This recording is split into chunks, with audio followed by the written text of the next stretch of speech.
앉아 계신 장로님들은 학교 다닐 때 공부를 참 잘하셨을 것 같아요. 왜냐하면 더운데 계속 앉아 있는 것이 쉽지 않기 때문에 그렇습니다. 저는 우리 장로님들과 더불어서 같이 드레스 코드로 티셔츠를 입고 왔습니다. 저는 이래야 된다고 생각을 합니다.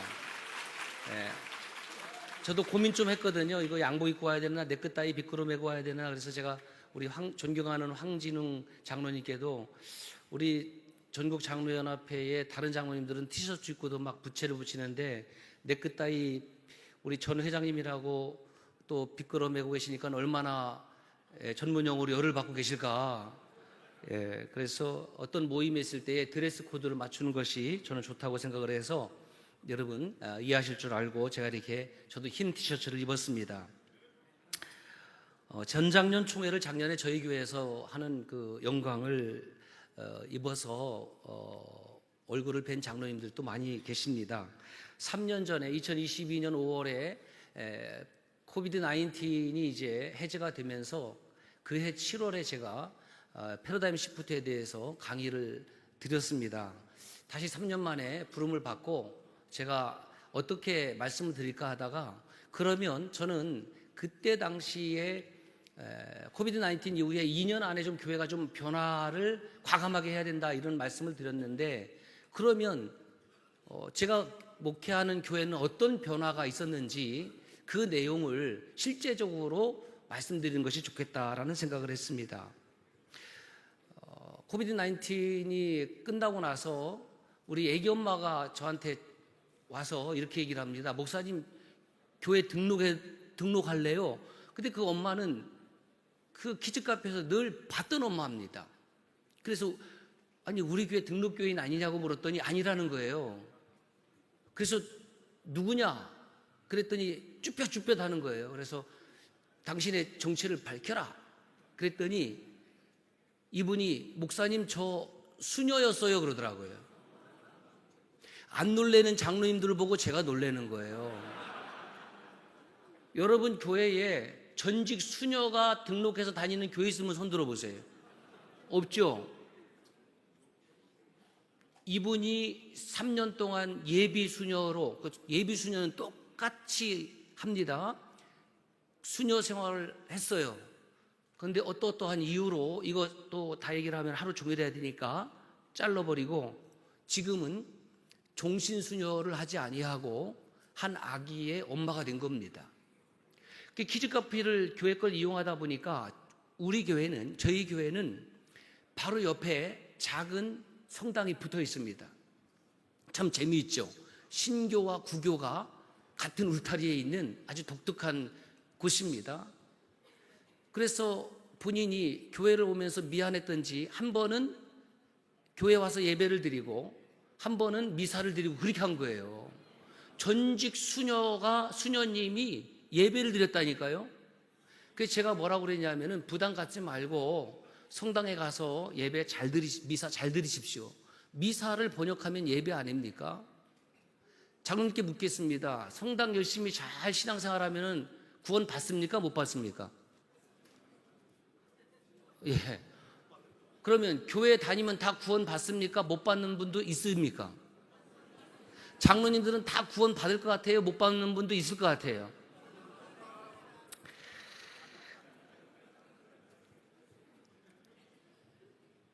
여러분,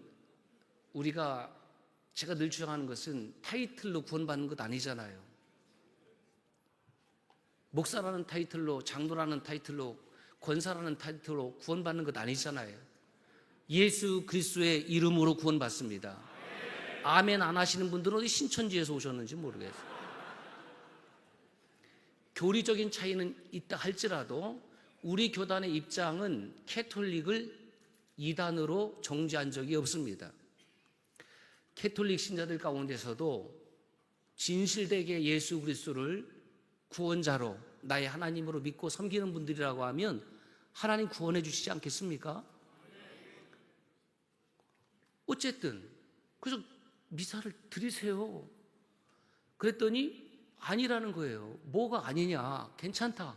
열심히 잘 미사 드리고 하나님 잘 섬기세요. 그랬더니 끝끝내 등록을 하겠다는 거예요. 그래서 제가 물었습니다. 우리 교회로 등록하려는 이유가 무엇인지 그랬더니 이분이 전직 수녀님이 목사님 2가지 이유가 있습니다 그러더라고요. 궁금해요? 궁금하면 500원 이렇게 얘기하면은 옛날 유머가 되는 겁니다. 그런데 첫 번째 이유가 뭐냐 하면 이렇게 얘기를 하더라고요. 지금 우리 장로님들이 은혜라는 찬양을 불렀잖아요. 본인이 수녀 생활할 때도 참 좋았대요. 여러분, 이 수녀라든가 뭐 목사, 신부 이렇게 이런 길을 가는 사람들은 우리 연구에 의하면 일반인보다 좀 종교적이고 매우 그 어떤 그 스피리추얼한 부분이 조금 더 강한 그런 욕구를 가진 분들입니다. 수녀였을 때는 자기들이 참 좋았는데 하나님의 은혜가 뭔지를 몰랐대요. 그런데 교회에 와서 예배를 드리고 하나님 말씀을 들으면서 은혜가 무엇인지를 알았습니다. 요 대답을 하나 했고요. 2번째가 있습니다. 궁금해요? 1,000원. 예. 이렇게 해도 안 웃는 분들은 뭐 방법이 없어요. 잘 들으세요. 목사님, 이 교회는 리빙 처치입니다. 살아있는 교회입니다. 그래서 등록을 하겠다는 거예요. 그러면 자기가 다니는 그 캐톨릭 처치는, 여러분 캐톨릭이라는 말 자체가 보편적이라는 뜻이거든요. 정통이라는 뜻은 아니에요. 정통은 오소독스예요. 보편적인 교회예요. 사실 모든 교회는, 또 오해하지 마세요, 캐톨릭 처치입니다. 그런데 이것을 구교를 의미하는 것으로 쓰기 때문에 우리가 캐톨릭이라는 말을 쓰지 않고 우리는 유니버설이라는 써요. 보편적인. 보편적이라는 것은 신분, 고하, 주의를 무론하고 남녀노소를 무론하고 누구든지 다닐 수 있는 교회, 그것이 캐톨릭 처치예요. 그런데 그 교회에 대해서는 언급을 하지 아니하고 우리 교회는 리빙 처치입니다. 그래서 저는 살아있는 교회를 다니겠습니다. 우리 장로님들이 섬기는 교회는 작은 교회도 있을 것이고 개척교회도 있을 것이고 중형교회도 있을 것이고 대형교회도 있겠지요. 그거 누가 만들어 놨습니까? 누가 그렇게 구별을 해놨습니까? 요한계시록에 보면은 하나님이 구별하시는 교회는 살아있는 교회냐 죽은 교회냐, 칭찬받는 교회냐 책망받는 교회냐, 그렇게 구별했잖아요. 누가 큰 교회, 누가 작은 교회, 그걸 구별했습니까? 바라기는 우리 전 장년에 속한 장로님들은 살아있는 교회의 장로님들이 되시길 주의 이름으로 축원합니다. 그러면 됐잖아요. 저는 우리 교회에 성도님들이 몇 명 출석하는지 모릅니다. 지지난주에 처음 알았어요. 그냥 교인수 물으면 제 눈에는 많아요. 장로님들 힘을 내십시오. 따라 하십시오. 1, 2, 10, 많다. 교인 10명 이상 모이면 많은 거예요. 많은 기준이 몇 명까지 모여야 되겠습니까? 그것이 그렇게 중요한 것입니까? 많이 모여도 살아있는 교회가 아닐 수가 있는 겁니다. 적게 모이지만 살아있는 교회일 수가 있는 거지요. 그래서 살아있는 교회라고 하니까 제가 더 이상 거부하지 못하고 지금은 우리 교회의 집사님으로 열심히 잘 사역하고 있습니다. 저는 이 이야기를 통해서 가톨릭 교회보다 우리 교회가 우위에 있다 뭐 이런 얘기 하려고 하는 것이 아니라 지금 장로님들이 섬기고 있는 교회는 과연 리빙 처치라고 지금 이해하게 할 수가 있는가? 많은 강사분들이 와서 좋은 이론들 많이 해주는데 저 듣고 왔거든요. 정말 잘하셔요. 정말 별 거 많아요. 중요한 것은 뭐냐 하면 내가 어떤 사역을 하고 싶은데 이미 내가 지금 지무하고 있는 교회가 죽은 교회라고 하면, 잠자고 있는 교회라고 하면 이게 심각한 겁니다. 내가 남을 돕고자 원하는데 내가 도울 수 있는 힘이 없습니다. 돕고자 오는데 내 안에 가진 것이 없습니다. 지금 한국교회가 지금 이런 심각한 위기에 처해 있다. 여전히 제가 말씀을 드리는 겁니다. 해마다 전장현 수련회가 열립니다. 장로님들 용서하시고 들으십시오. 저는 이 수련회가 전장현 장로님들만의 리그가 되지 말기를 바랍니다. 잘 생각해 봅시다. 열정의 수련회를 마치고 여러분이 섬기는 가정과 교회로 돌아가셨습니다. 그러면 그 가정과 교회는 무엇이 바뀌었습니까? 무엇이 변했습니까? 가정도 똑같고 교회도 똑같습니다. 정말 이곳에서 우리 장로님들이 은혜를 소위 받았다고 한다면 그 받은 은혜를 돌아가셔서 잘 사용할 수 있기를 바랍니다. 한국 교회가 지금 쇠퇴해서 지금 분석한 세미나는 다 들었을 거 아닙니까? 저는 그거 말하지 않겠습니다. 그러면 한국 교회가 지금 쇠락하고 있는 결정적인 이유가 뭐냐? 하나님이 주신 은혜가 없습니까? 어떤 장로님이 어떤 목사가 받은 은혜가 없다고 말하겠습니까? 복이 없습니까? 그렇지 않습니다. 하나님 주신 은혜가 차고 넘칩니다. 오늘 찬양도 차고 넘칩니다. 복도 차고 넘칩니다. 그런데 우리는 은혜 받는 것에만 익숙한 거예요. 이것이 은혜 중독입니다. 은혜를 쓰는 데는 익숙하지 않아요. 복을 구하는 데는 익숙한데 복을 나누는 데는 익숙하지 않아요. 여러분, 중독이라는 것이 정말 무서운데요, 이것을 관념적 신앙이라고 그래요. 관념적 신앙에 철저히 중독이 되어 있기 때문에 행동하는 신앙으로 지금 나가지 못하고 있기 때문에 줄어드는 겁니다. 패러다임이라는 것은 이것은 인식의 틀을 말하는 겁니다. 인식의 체계. 지금 장로님들이 배운 삶의 지식과 경험들이 농축되어 있습니다. 그 인식의 틀이 있습니다. 그 인식의 틀을 고집하지 말고 시프트라는 것은 바꾸다라는 뜻입니다. 이게 변화시키다 이런 뜻이 있어요. 그러니까 패러다임 시프트 하면은 인식의 체계를, 인식의 틀을 한번 바꿔보자라는 겁니다. 제가 여기서도 지금 땀이 나거든요. 넥타이 메고 왔으면은 제가 강의하다가 아마 순교했을지도 모르겠어요.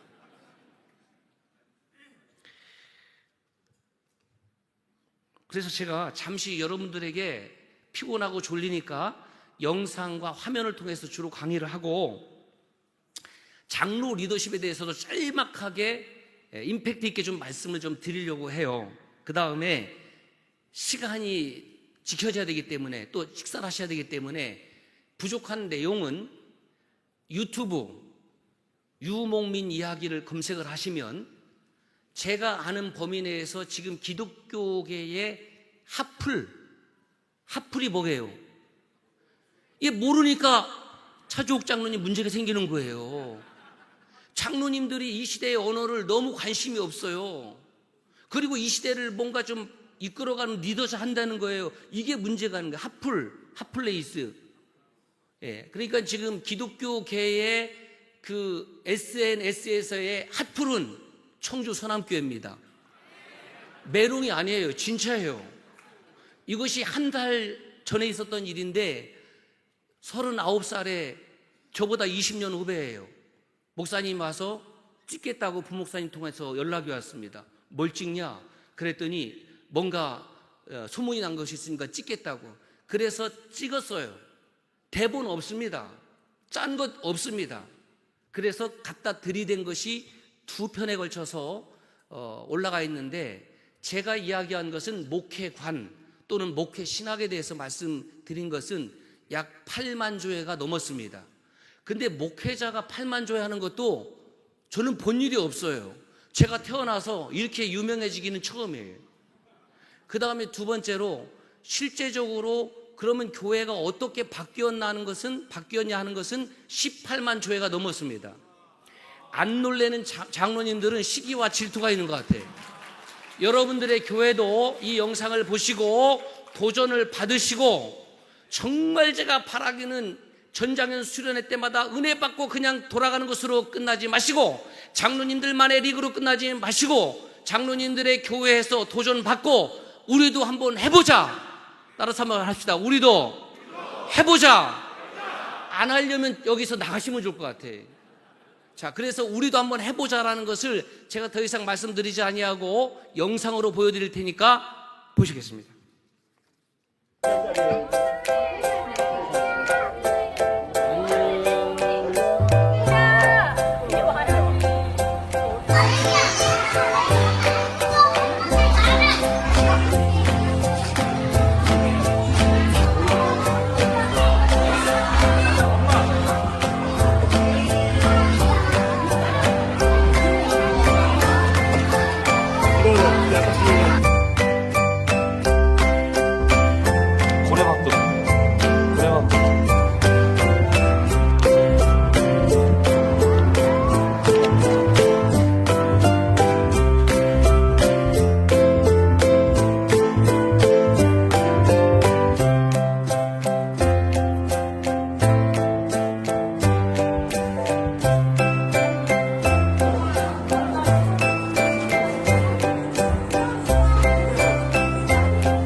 대단한 일이냐면 저 영상의 찬양이 새벽 6시 반에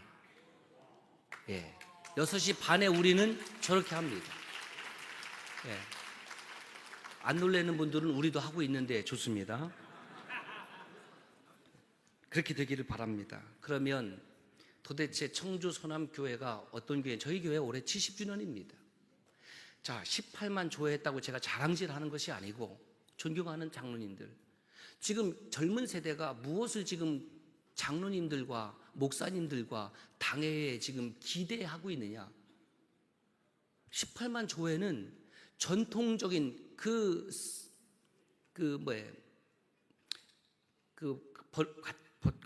겉에다가 띄우는 거, 썸네일에 전통적인 교회가 바뀌었다 그러니까 그렇게 조회를 많이 하는 거예요.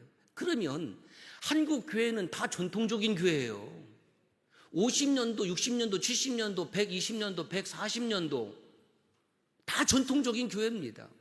그런데 전통적인 교회가 좀 바뀌어지기를 원하는 그 간절한 마음들이, 그 젊은 세대들이 야, 이게 전통적인 교회가 바뀌었대. 뭐가 바뀌었느냐? 그래서 클릭을 들어오는 겁니다. 그러면 도대체 우리 교회는 무엇이 다른 교회와 다른가? 이 내용 중에는 이미 하고 있는 교회도 있을 테니까 그것은 감안하시고 들으시면 좋겠습니다.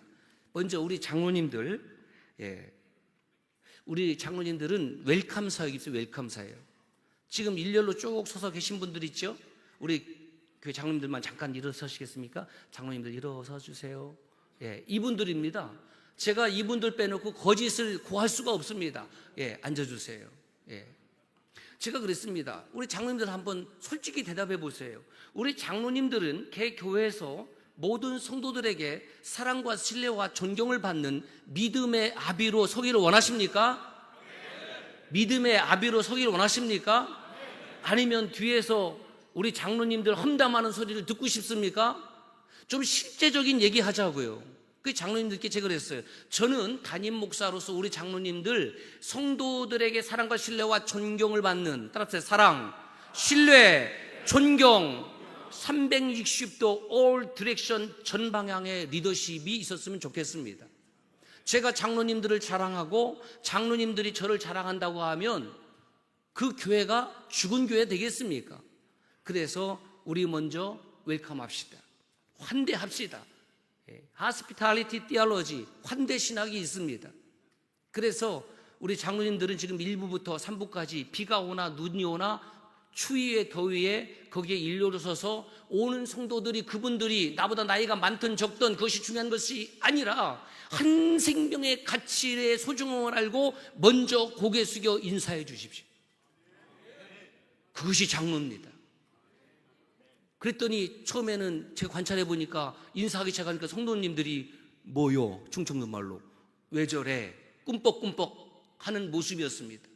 2주, 3주, 4주 그렇게 지속적으로 하다 보니까 이제는 성도님들이 먼저 와서 장로님들 붙잡고 손을 붙잡고 인사하기 시작했습니다. 교인이 많든지 적든지 간에 적어도 교회의 시무 장로님이라고 하면 그 교회 성도님들의 얼굴은 알아야 되고 가능하면 이름도 알면 얼마나 좋을까요? 그렇게 웰컴 사역을 하니까 교회의 분위기가 바뀌어지기 시작을 했습니다. 시간이 많지 않기 때문에 제가 말씀을 빨리 하는 걸 양해해 주시기 바랍니다. 그럼 또 우리 교회는 뭐가 다르냐? 다음 화면. 주차 사역하는 것은 모든 교회들이 하죠. 왼쪽에는, 제가 보는 왼쪽에는 들어오는 차가 있거든요. 갈 때 보면 여러분 어떻게 됐습니까? 차의 방향이 다 바뀌었습니다. 그냥 오는 방향으로 놓고 가면은 우리 주차 사역하시는 우리 집사님, 안수 집사님 이분들이 다 차의 방향을 가는 방향으로 바꿔놓았습니다. 이것을 발렛 주차라고 하는 거예요. 호텔에서 쓰는 주차를 우리 교회가 하고 있습니다. 실제로 이렇게 작은 디테일 때문에 우리 교회 방문해서 등록한 성도님들이 꽤 많이 있습니다.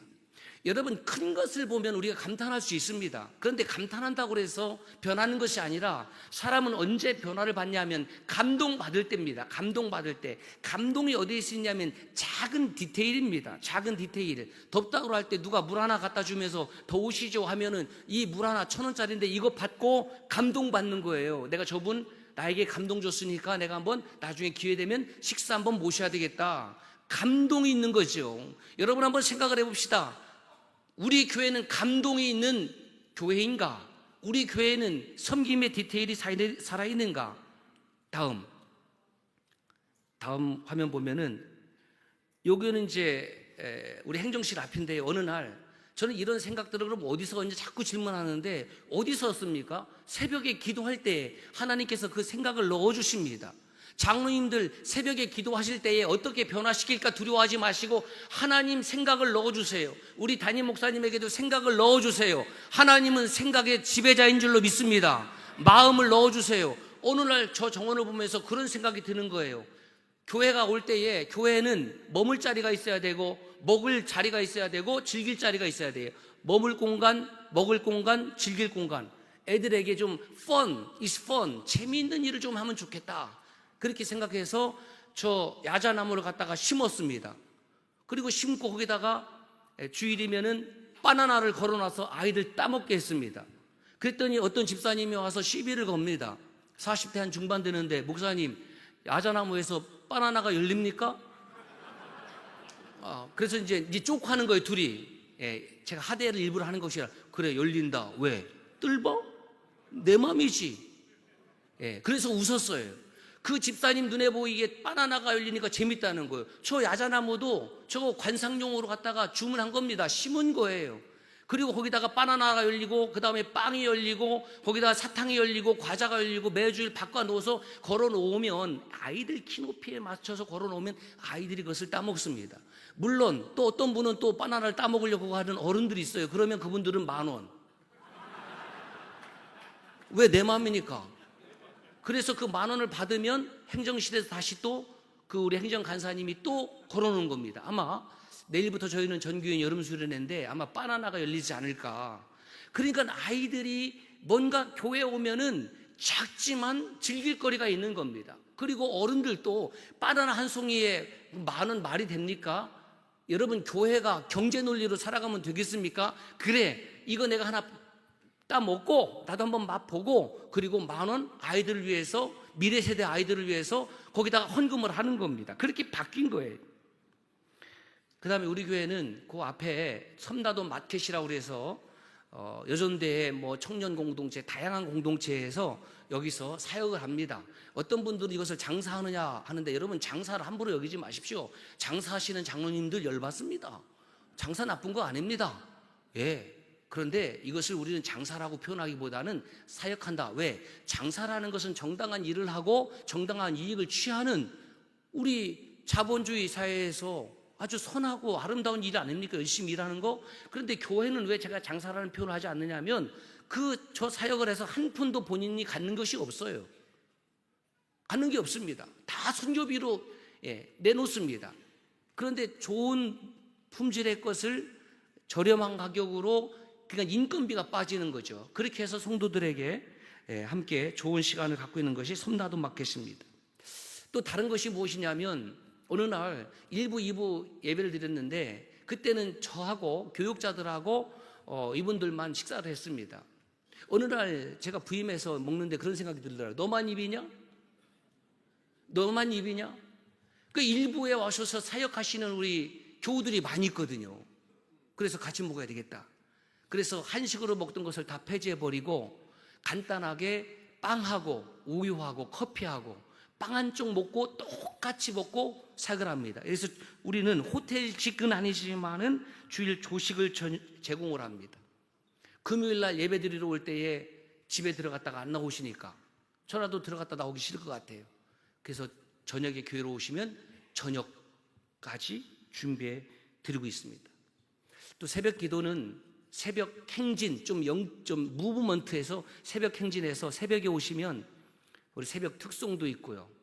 그 다음에 새벽 만나도 섬겨주십니다. 그 새벽 기도도 1년 365일 똑같은 스타일로 하지 아니하고 저희는 기본 20일, 작으면 10일, 지난주에 새벽행진 21, 21번째, 코로나 때는 100일 했습니다. 수정하겠습니다. 90일 했습니다. 죽기로 각오하고 90일 했습니다. 그 다음에 끝나고 나니까 100일 할 걸. 절간 다니는 사람들도 100일 기도한다는데, 그래서 그 다음에 100일 기도했습니다. 어떻게 했느냐? 한 달씩 월, 화, 수, 목, 금 5일씩 하니까 한 달 걸리더라고요. 20일씩 끊어서 20일씩 하고 한 주간 쉬고 20일씩 하고 100일 새벽 행진을 했습니다. 그 새벽 행진이라는 아이디어는 이스라엘 출애굽 이야기 얼마나 설교를 많이 들었습니까? 그대로 차용해서 우리는 천국을 향해서 지금 함께하는 행진하고 있는 하나님의 백성이다. 그것을 차용해서 저는 새벽 행진이라고 부르고 있습니다. 그 다음에 이제 성탄절이 됐는데, 어렸을 때는 새벽송을 하고 중학교 때만 해도 눈 밟고 다녔거든요. 옛날이요. 사라졌어요. 가가오 방문해서 고요 한방 고륵 한방 부르면 안 나와요. 그 다음에 저들밖에 불렀어요. 두 번째로. 그래도 안 나와요. 그러면 크게 기쁘다고 조했어요. 그러면 빨간 내복 입고 나왔어요. 그 기억이 다 있습니다. 그리고 옥고시, 초코파이 뭐 이런 거 내고 또 라면도 끓여주고, 그런 것을 이 세대들은 잘 모르잖아요. 그러면 새벽송을 이제 사라졌는데 이거 어떻게 할까? 하나님께서 왜 사라졌어? 하면 되지. 코로나 때 우리는 유튜브로 다 예배를 드렸습니다. 그래서 저희들은 새벽송을 어떻게 하냐면 11시 55분까지 우리 당회원들은 전원 대기, 그 다음에 찬양대원 전원 대기, 교육자 전원 대기 하고 있다가 약 100여 명 남겨서 11시 55분 되면은 이제 다 문자를 보냅니다. 그리고 들어오십시오. 그러면 12시에 새벽송을 유튜브로 하는 거예요. 그리고 거기다가 다 댓글 달고 축복해주고 그것으로 끝입니다. 길게 시간 갖지 않습니다. 그 전주일에 옛날대로 귤도 가져오고 초코파이도 가져오고 많이 가져옵니다. 저도 귤 냅니다. 저도 초코파이 냅니다. 제 의지가 아니라 장로님들이 정해주십니다. 목사님은 초코파이 10박스, 목사님은 귤 10박스. 제가 순종합니다. 장로님들보다 2배입니다. 왜 그러냐? 당신이 담임 목사니까. 지난주에 인절미를 막 남성교사 하는데 한 팩에 찌고 이렇게 뻥뻥뻥 찢게 하고 나서 2팩에 10,000원. 그래서 제가 퉁퉁퉁 두드리고 난 다음에 10,000원을 냈더니 인절미를 한 팩 줘요. 그 2팩 아니냐? 그랬더니 담임 목사님은 10,000원입니다. 가져가기 싫으면 마세요. 지금 10,000원에 한 팩. 그 옆에 이제 아까 그 섬나동 마켓에 거기서 지금 사역을 하는데 어떤 지나간 집사님이 떡 좋아하니까 목사님 제가 떡 사드리겠습니다. 그래서 10,000원을 냈어요. 몇 팩 받아야 돼요? 2팩 받아야 됩니다. 그랬더니 그 여집사님이 한 팩만 줍니다. 그래서 왜 한 팩 주십니까? 했더니 담임 목사님은 한 팩에 10,000원입니다. 여러분 가감하지 않고 이렇게 할 수 있는 교회가 저는 좋은 교회라고 믿습니다. 그 다음에 성탄절 점등식. 이거는 옛날 군대 갔을 때 군대에서나 점등식 했지 저희는 점등식을 합니다. 2024년 11월 말에 점등식 했는데요. 그날은 신기하게도 뭐 방송국에 와서 그걸 찍겠다고 신기해서 찍었는데 정말 한방눈이 펑펑 내리는 성탄절 점등식을 했습니다.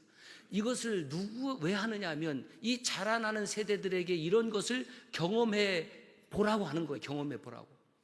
이것도 다른 점입니다. 결국 우리 한국 교회가 지금 그동안 너무 개인주의적인 신앙생활을 강조하다 보니까, 개인 구원을 강조하다 보니까 공동체를 놓쳐버렸습니다. 그래서 제가 플랜카드를 걸었습니다. 한번 따라서 합시다. 구원받음은 개인으로, 신앙생활은 공동체로. 제가 구원받음을 하면 장로님들은 개인으로 해주시고 신앙생활은 공동체로 해주세요. 구원받음은, 신앙생활은. 신앙생활을 지금 개인으로 하려고 하기 때문에 한국 교회에 안 나오는 거예요, 여러분. 뭐 OTT 크리스찬이든 디지털 노마드 크리스찬이든 가나안 교인이든 다양한 이름으로 불리고 있지만 결국은 교회를 떠나서 안 나오는 겁니다. 1200만 명 성도를 자랑했던 때가 약 30년 전입니다.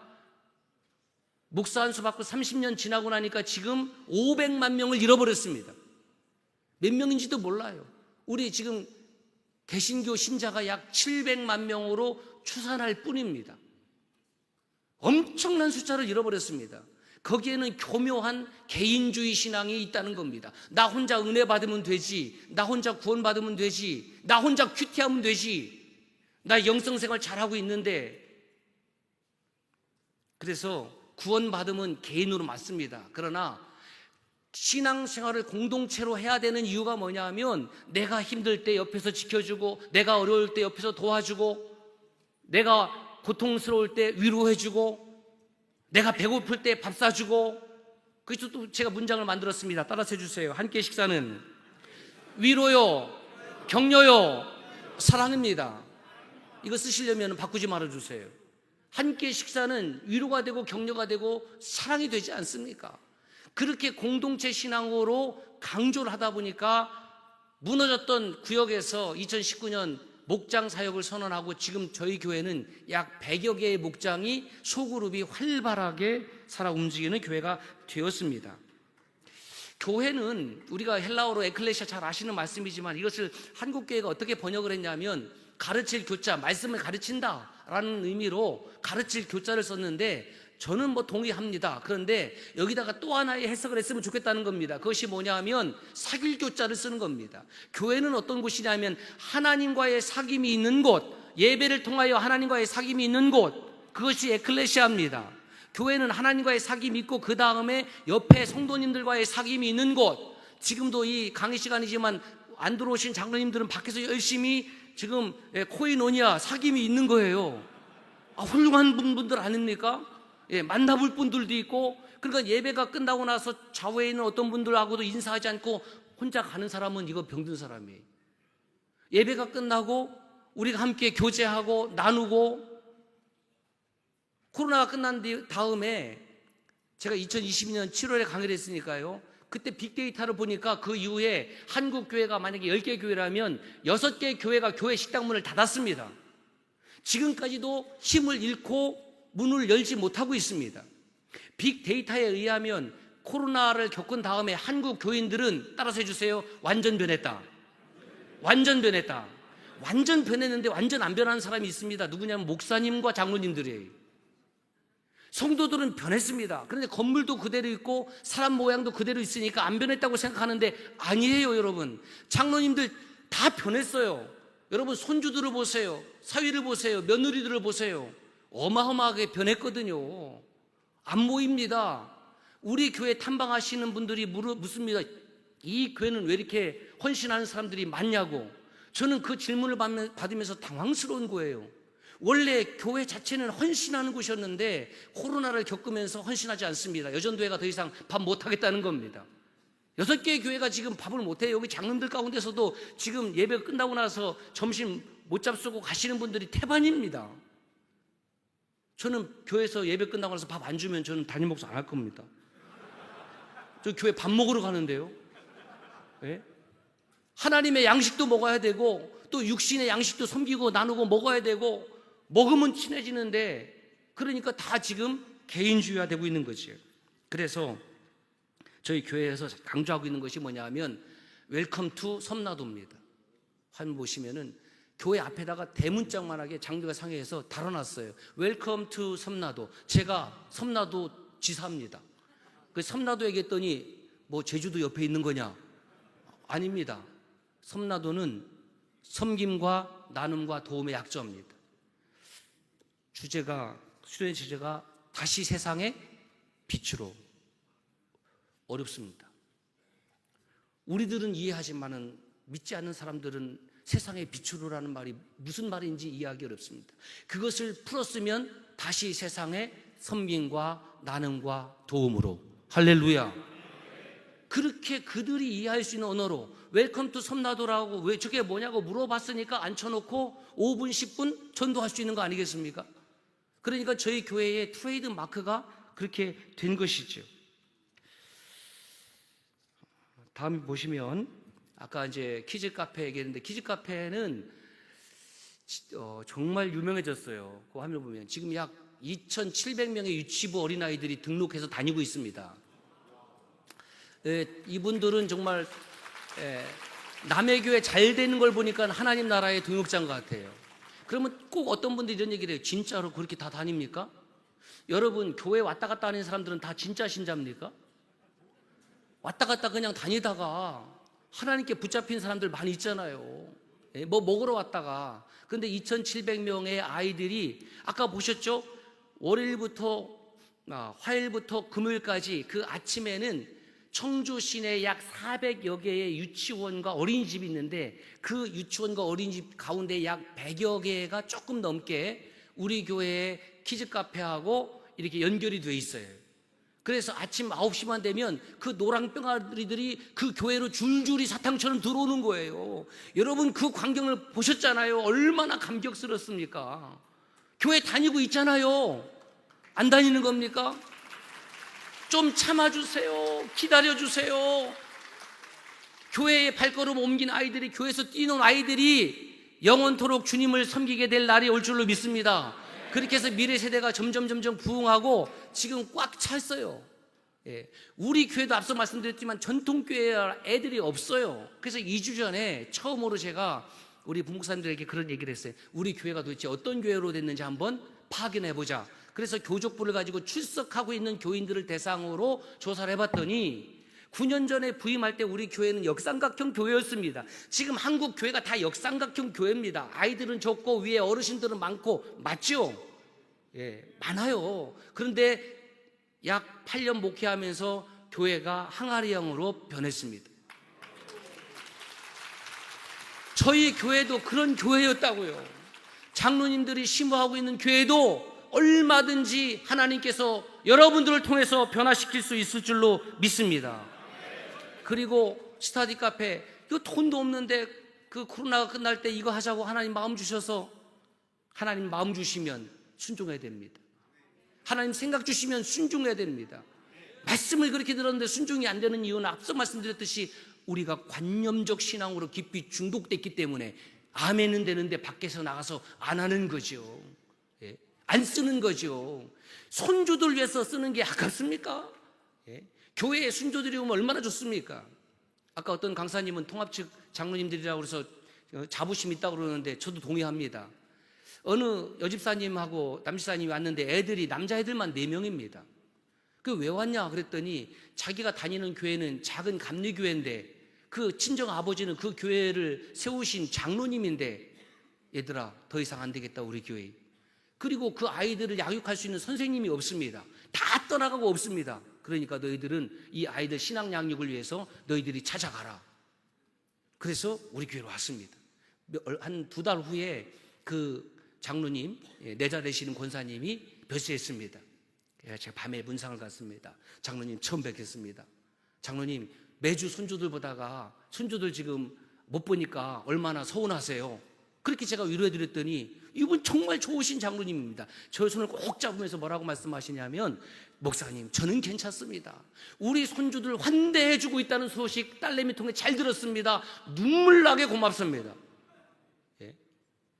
그렇게 이야기하는 그 할아버지 장로님의 마음을 헤아리니까 책임감도 더 하게 되고 참 마음이 힘든 거예요. 야, 이 아이들 잘 우리가 섬겨줘야 되겠다. 아마 우리 장로님들 가운데도 그런 분들이 있을 거예요. 곳곳에서 작은 교회가 무너지니까 이 아이들이 갈 데가 없는 겁니다. 그러니까 할아버지가 장로님이, 나는 이 교회를 떠날 수 없으니 너희들은 이 아이들을 위해서 좋은 교회 찾아가라. 그래서 우리 교회에 왔습니다. 그래서 스터디 카페를 중고 청년들을 위해서 했더니 화면에서 보시는 바와 같이 601명이 등록해서 청년 대학생들 지금 사용하고 있는데, 보십시오. 본교에 나오는 청년 대학생들은 306명이지만은 타교의 비그리스도인들은 88명, 207명이 현재 상황입니다. 그 다음에 이제 장로 사역에 대해서만 좀 말씀을 드리겠습니다. 저는 우리 장로님들이 23분 계시는데 저는 이렇게 합니다. 목회자의, 담임 목사의 사명은, 당회장의 사명은 장로님들을 세워주는 것이다. 제가 우리 장로님들에게 누구나 함부로 한다, 또 욕한다, 그러면 제가 당회장으로서 전 치료할 겁니다. 그건 안 되죠. 교회 영적 질서를 위해서. 그러니까 저는 장로님들을 세워줍니다.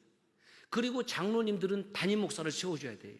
우리가 하는 당의 리더십의 최고봉은 뭐냐면 서로 세워준, 서로 세워줌, 서로 세워주는 거예요.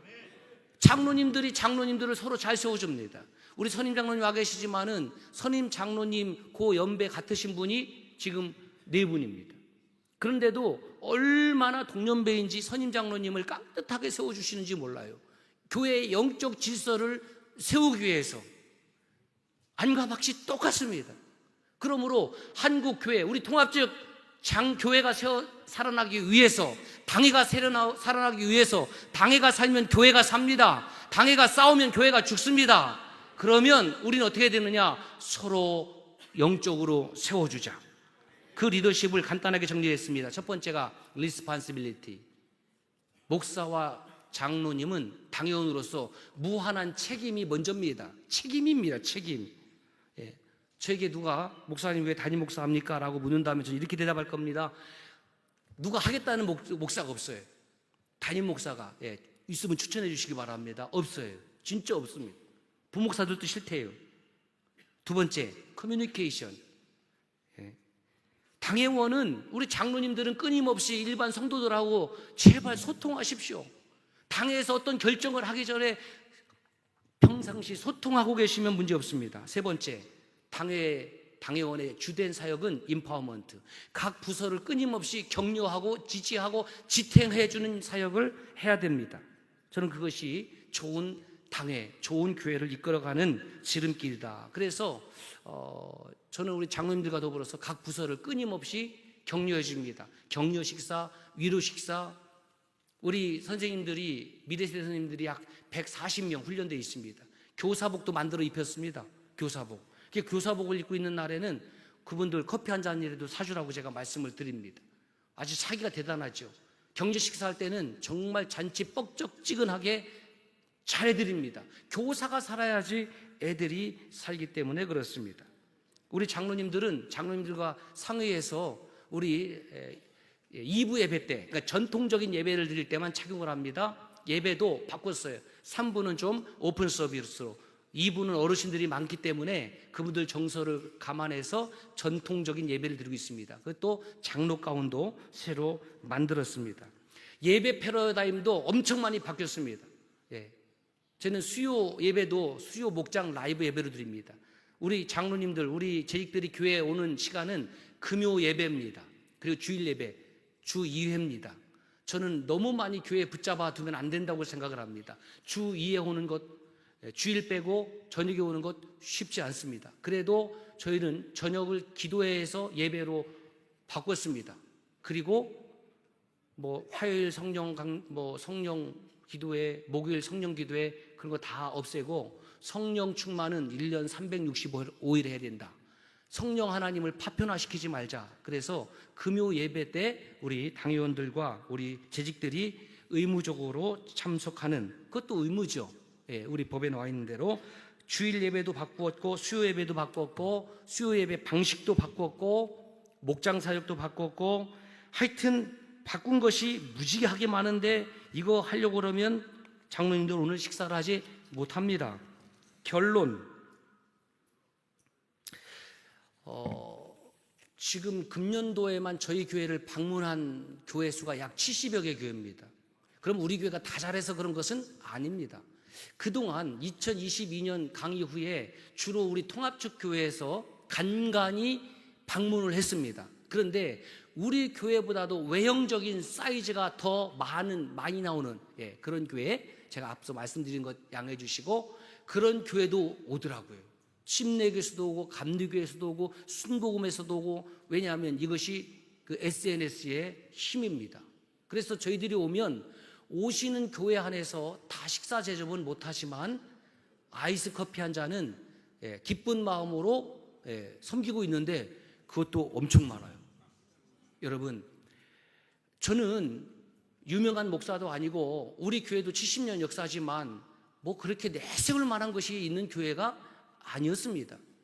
여기에 계신 모든 우리 장로님들도 똑같은 마음일 것입니다. 우리는 안 돼 이렇게 생각하지 마시고, 어떤 사람만 잘나서 그런 것이 아니라 적어도 통합측 교회의 장로님으로 세움받고 목사 됐다는 것은 여러분 자긍심을 가질 만한 일 아니겠습니까?